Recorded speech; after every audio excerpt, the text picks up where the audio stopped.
अरे भैया रुकिए रुकिए रुकिए रुकिए। जी भैया बताइए। तो आपके पास ये ओला का चाबी वाला स्कूटर है क्या? हाँ बिल्कुल, ये ओला का S1X 4 किलोवाट चाबी वाला इलेक्ट्रिक स्कूटर है। इसके अंदर कुछ इस तरह की चाबी देखने को मिल जाती है।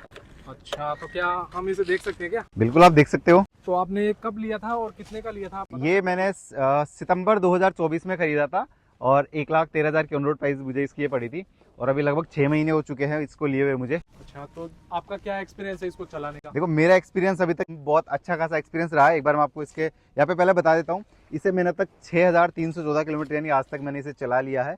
आज की डेट कितनी हो गई, 26 जनवरी 2025 तक मैंने इसे 6,300 किलोमीटर तक चला लिया है। तो आप हमें बताएंगे कि इसकी कितनी क्या स्पीड है और इसके अंदर कौन कौन से मोड हैं जो? इसके अंदर आपको 3 मोड मिल जाते हैं, इको नॉर्मल और स्पोर्ट्स मोड। इको मोड के अंदर जो स्पीड आती है वो 45 के आसपास आती है और अगर फुल चार्ज होता है उस टाइम पे 50 तक भी चली जाती है।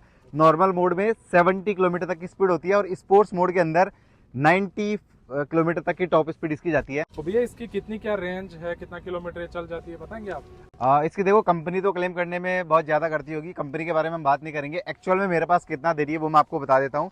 अगर इसे नॉर्मल मोड में चलाए ना कोई, अगर बिल्कुल सॉफ्टली चलाएगा तो आराम से नॉर्मल मोड के अंदर इको मोड के अंदर अगर हम बात करें तो लगभग 145-150 किलोमीटर की रेंज आराम से ही दे देगा।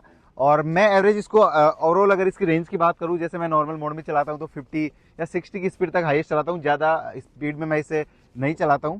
तो उस हिसाब से उसके अकॉर्डिंग मुझे लगभग 115 से 120 किलोमीटर तक की एक्चुअल रेंज मिल जाती है ओवरऑल, जिसमें धीरे भी चलाते हैं कभी थोड़ा फास्ट भी चलाते हैं। तो ओवरऑल जो रेंज है वो मुझे इसके अंदर लगभग 120 के आसपास किलोमीटर मिल जाती है। और अगर आप बिल्कुल धीरे चलाएंगे इको मोड के अंदर तब आपको लगभग 145 से 150 किलोमीटर की एग्जैक्ट रेंज इसके अंदर मिल जाएगी। लेकिन भैया मैंने सुना है कि जो ओला की जो सर्विस है वो थोड़ा मतलब ठीक नहीं है। हाँ, सर्विस के बारे में देखो, अगर मैं बात करूँ दिसंबर नहीं, आप तो जनवरी 2025 से पहले की बात करें यानी 2024 के अंदर और उससे पहले सर्विस बहुत ख़राब थी।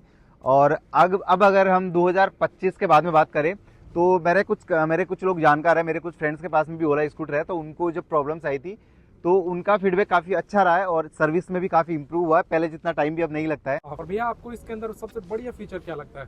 सबसे बढ़िया फीचर की मैं बात करूं तो भाई एक तो इसकी जो हैंडलिंग है वो काफ़ी अच्छी है और इसकी स्पीड मुझे बहुत अच्छी लगती है। अगर इनिशियल पिकअप की बात करें वो काफ़ी बढ़िया है। और इसके अंदर एक चीज़ है, अगर आप सिटी में चलाते हैं ना तो सिटी में भैया आपको बार बार ब्रेक लगाना पड़ता है या फिर बार बार आप रेड लाइट पे रुकते हैं तो बार बार आपको ब्रेक का यूज़ करना पड़ता है। तो इसके लिए इसके अंदर रीजनरेशन का एक फीचर आता है जिसकी वजह से इसकी जो रेंज है वो काफ़ी हद तक बढ़ जाती है। और एक बार मैंने इसको मतलब रीजनरेशन इसका अच्छे से काम करता है कि नहीं, इसको भी मैंने टेस्ट किया था, आप मेरे चैनल पे जाके देख सकते हैं। मैंने इसको एक पहाड़ी से नीचे लेके आया था तो वहाँ पे ये इसका रीजनरेशन चेक किया था, तो ये चार्ज भी होती है रीजनरेशन से। तो ये मुझे इसके अंदर सबसे बढ़िया लगा। और एक चीज़ इसमें जो रेंज अपन जैसे कवर करते हैं ना कि जैसे 10 किलोमीटर चला, 12 किलोमीटर चला, तो एग्जैक्ट रेंज इसके अंदर बताता है, जो इसके ट्रिप में बताता है वो ऑलमोस्ट 99% एग्जैक्ट बताता है। ये चीज़ मुझे इसकी सबसे बढ़िया लगी। और भैया कोई एक कमी आप बताएंगे इसकी? आप एक कमी नहीं, मैं कमी तो इसके अंदर 2-3 बता दूंगा। एक तो इसका थोड़ा सा जो पार्ट्स की क्वालिटी है वो मैं एक बार आपको बता दूँ, आप बिल्कुल पास में आके देखिए। जैसे यहाँ पे इसके अंदर जो प्लास्टिक पैनल यूज़ किए गए ना भाई, इनकी क्वालिटी काफ़ी ज़्यादा हल्की है और इनके अंदर पैनल गैप्स बहुत आते हैं यार। एक बार गिर गए तो ये पैनल गैप्स आ गए, कंपनी में मैं लेके गया तो उन्होंने बोला कि भैया ये पैनल गैप्स इसके अंदर ऐसे के ऐसे ही रहेंगे। और एक चीज़, इसका जो ब्रेक है ना वो थोड़ा थोड़ा बार बार अटक जाता है, इसको बार बार टाइट करना पड़ता है। यूँ अटक जाता है, कई बार रेड लाइट पे खड़े हैं, रोड पे खड़े हैं, ये अटक जाता है। फिर आप ऐसा हल्का सा भी इसको एक्सीलेटर दोगे तो वो काम नहीं करता है, फिर आपको या तो ब्रेक को पूरा बाहर निकालना पड़ेगा। ऐसा कुछ एक दो छोटी मोटी मुझे इसके अंदर कमियाँ लगी। और एक चीज़ इसकी बिल्ड क्वालिटी को लेके भी मैं बोलूँगा, वैसे और तो ठीक है, एक तो प्लास्टिक पैनल और एक इसकी जो सीट है ना यार, इसकी क्वालिटी बहुत हल्की है। इसके अंदर इस बूट स्पेस तो काफ़ी बढ़िया दे रखा है। लेकिन एक चीज़ मैं आपको बताता हूँ, अब यहाँ से देखो भाई, इसके अंदर ऐसे के ऐसे गैप, कोई सामान अगर चोरी करने लगेगा तो ऐसे गैप हो जाता है इसके अंदर।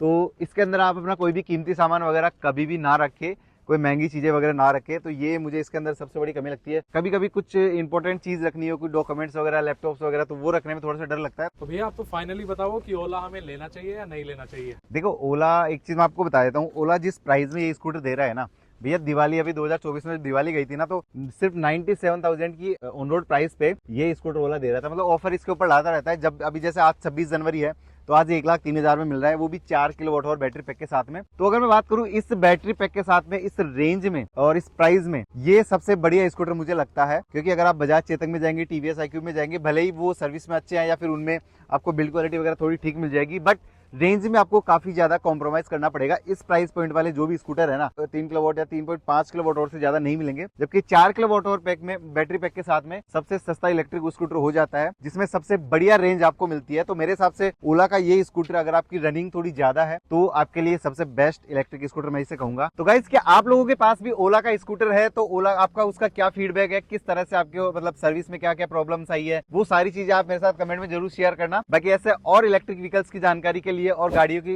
जानकारी के लिए आप SS14 को अभी के भी सब्सक्राइब कर लेना और बेल आइकन ऑन कर लेना। मिलते हैं आपसे अगले वीडियो में, तब तक के लिए बाय बाय, जय हिंद, जय भारत।